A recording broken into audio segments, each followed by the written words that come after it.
আজই একটা 3 BHK দেখে নেবো 1265 স্কোয়ার ফিটে, মাত্র 42 লাখ টাকা দাম আছে। ডাইনিংয়ের সাথে 3টে বেডরুম আছে।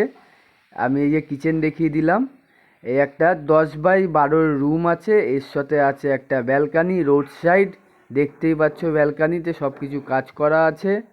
আমরা এবার দেখে নেবো কমন টয়লেট। কমন টয়লেটটাওতে সব কিছু আছে, গিজার পয়েন্ট থেকে শুরু করে নতুন ঝাঁ চকচকে। এই যে ডাইনিং এরিয়া দেখতে পাচ্ছ। এবার চলে যাবো, এটা হলো একটা ছোট্ট, কেউ ঠাকুর ঘর করলেও করতে পারবে। আর দেখতেই পাচ্ছ ডাইনিংটা কত বড়। আর এটা আছে ঘোষপাড়া রানীকুঠিতে। এটা আছে 10x12 রুম, প্রত্যেকটা রুমেও 10x12 রুম আছে, এসি পয়েন্ট আছে। এটা হলো অ্যাটাচ টয়লেট আছে, দেখতেই পাচ্ছ তোমরা কত বড়। এই একটা থার্ড বেডরুম, যেটা হলো 10x11 আছে, এটা 10x11। আর এটাও একটা ব্যালকানি রুমের সাথে। এই ফ্ল্যাটটার সাথে দুটো ব্যালকানি আছে। ফ্ল্যাটটা দেখে যদি ভালো লাগে কন্ট্যাক্ট নাম্বারে কন্ট্যাক্ট করে আপনারা আমাদের সাথে যোগাযোগ করতে পারেন।